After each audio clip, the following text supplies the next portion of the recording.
I'm James Swanwick. Welcome to the Alcohol-Free Lifestyle Podcast, where you learn to live a life of health, wealth, love, and happiness.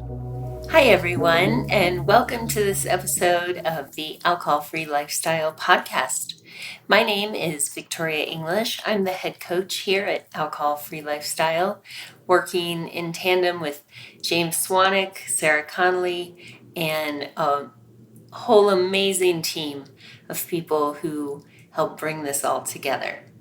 You know, our mission here is to help as many people as we can. And we bring this podcast to you for free so that whether you're a member of our community, thinking about doing something about your drinking or taking another path, you have access to this.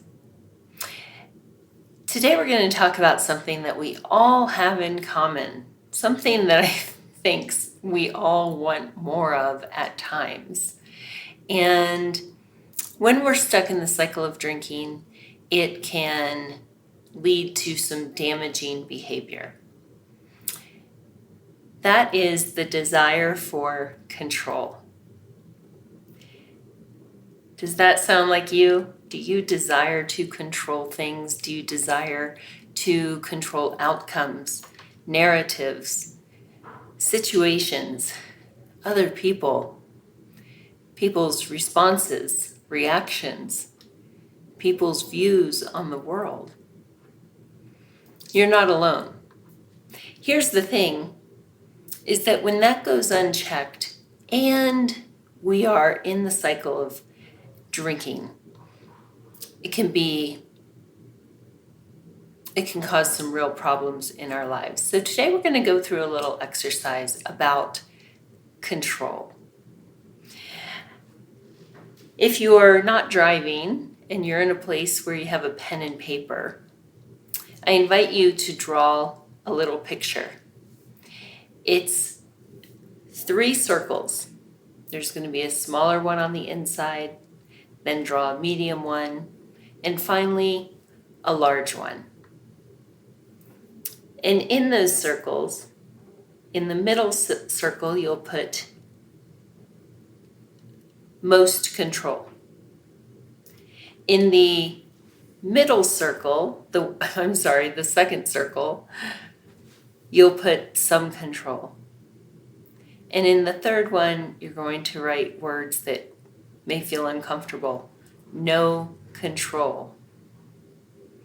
At the end of this, we're going to go through this exercise, and you can do it as it relates to something in your life. Specifically, something that tends to trigger you to drink. But for an example on how to use this, I'm going to go back to something that we all experienced, everyone in the world, and that was the COVID pandemic.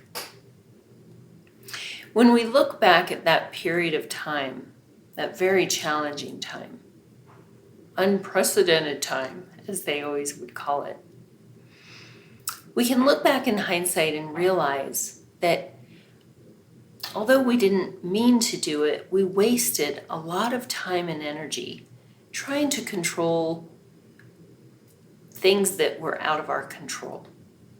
And so listen to me as I go through this exercise. So imagine it's, 2020, 2021, right? We're in the thick of it. If you look at the no control part of this picture, what did we have no control over? We had no control over the virus itself. We had no control over the ever-changing social distancing guidelines. We had no control over national politics. We had no control over financial obligations. Bills didn't stop coming in. We didn't have control whether or not everyone else quarantined as recommended, or if they washed their hands, singing the happy birthday song twice. And yet, in hindsight, and that's what I'm using in a period of time that we all shared, and now we have some perspective on. Think about all of the chatter and all of the division that came because of things that none of us could control. It was a fearful time, and it makes sense that we would have been striving to control things when we were all afraid. But at what cost? How much time did people spend on the internet arguing with people about wearing masks and 6 feet? Is 6 feet really the right amount of distance? The national politics, right? How many hours, how many words, how many wasted breaths did people spend? Because the truth is, all of that energy that people poured into these things over which they had no control didn't change anyone's mind, did it? It created a lot of frustration. Maybe it increased your drinking. You know, we get people today who said, I had somewhat of a drinking problem, and during COVID, it really was amplified. So that's the no control part. Let's move into the some control part. We had some control over how well we slept. We could choose to stay on a regular schedule. We could choose to turn off the TV and the news. We could choose to turn off our phones and get a good night's rest. We had some control over our work schedule. Overnight, it was a different landscape, wasn't it? Most of us were working from home, and that created a lot of blurred boundaries because suddenly we were available all the time. That burned out a lot of folks, added to stress. But in hindsight, we did have some control over our work schedule. We also had some control over our own health. Now, the fact that quarantinis were trending and it was suddenly okay to drink any time of day was maddening. And if you drank more than you normally would have during that period of time, I understand why you would have. If I had still been drinking during that time, I cannot imagine what would have happened. But we did have some control over our health, right? We were cooking at home, we could choose healthier meals, we could exercise.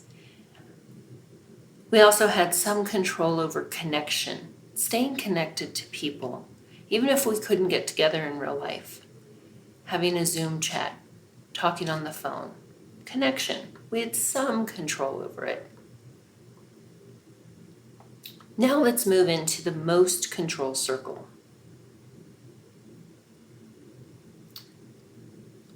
We had the most control over washing our hands.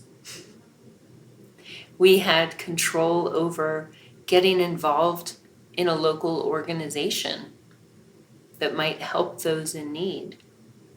I remember one of the things that caused me the most anxiety that I lost sleep over was the thought of children who were in unsafe homes, being stuck in those homes, not having the reprieve of school, being stuck in a dysfunctional home. That really stressed me out. I also worried a lot about food scarcity, and how people who had lost their jobs were going to put food on the table. It caused me a lot of anxiety. I remember crying about it. But what I could control was getting involved and donating as much as I could to a food bank. And so that was one way that I felt control. I couldn't fix the whole problem. None of us could. But it did help. We had a lot of control over moving our body, accessing things like meditation. We had a lot of control over what we took in, not having the news on 24/7. And so now that you kind of understand how to use the circle, I would like you to think about something that would trigger you to drink. Something that just seems that every single time it happens, you turn to the bottle. Maybe it is a situation at work. Maybe it's something going on with someone in your family. Maybe you have a teenager and it's rough.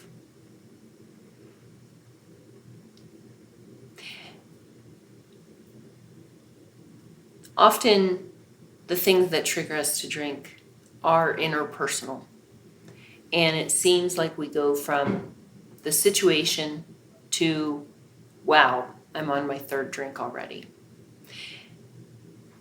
Part of that is because we don't take the time to pause.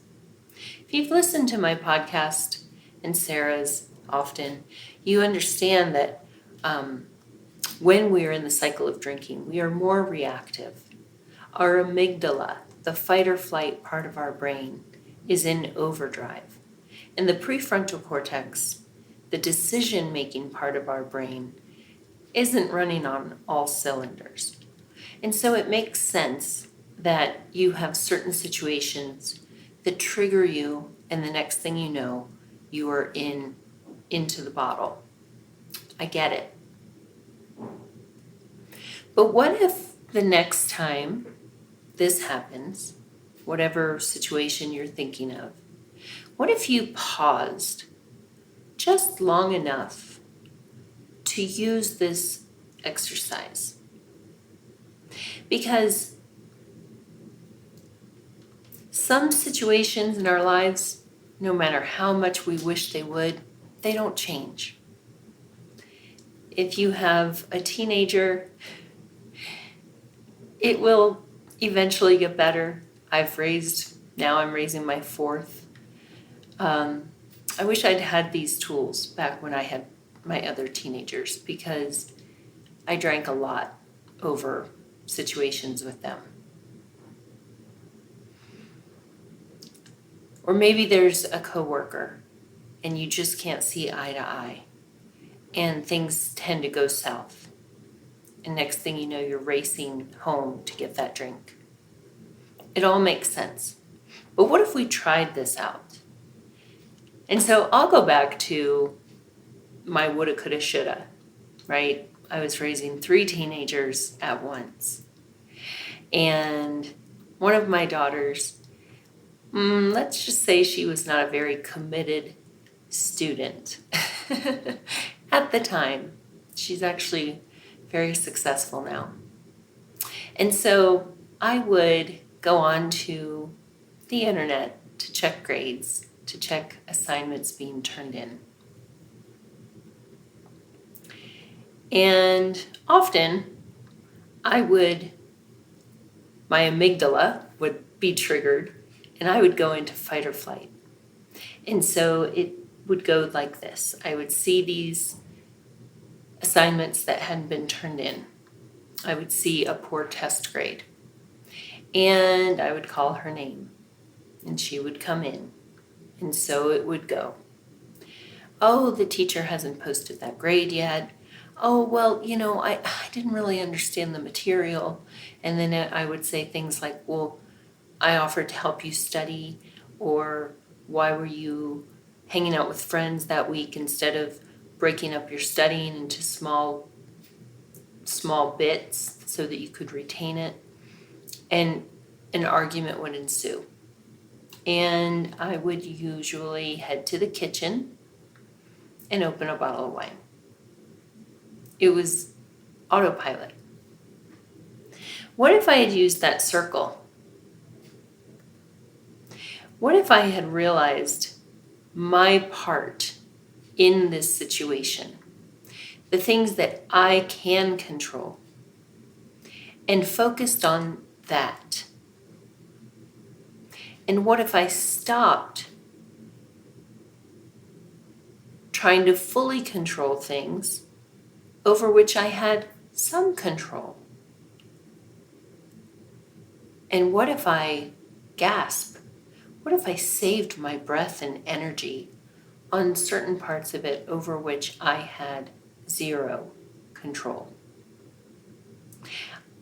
I don't attend school with my daughter, and so I have zero control over how much she pays attention in class. Zero control. I gave her healthy breakfasts. I packed her healthy lunches. But I was not in that classroom snapping my fingers to get her to pay closer attention to what was being taught.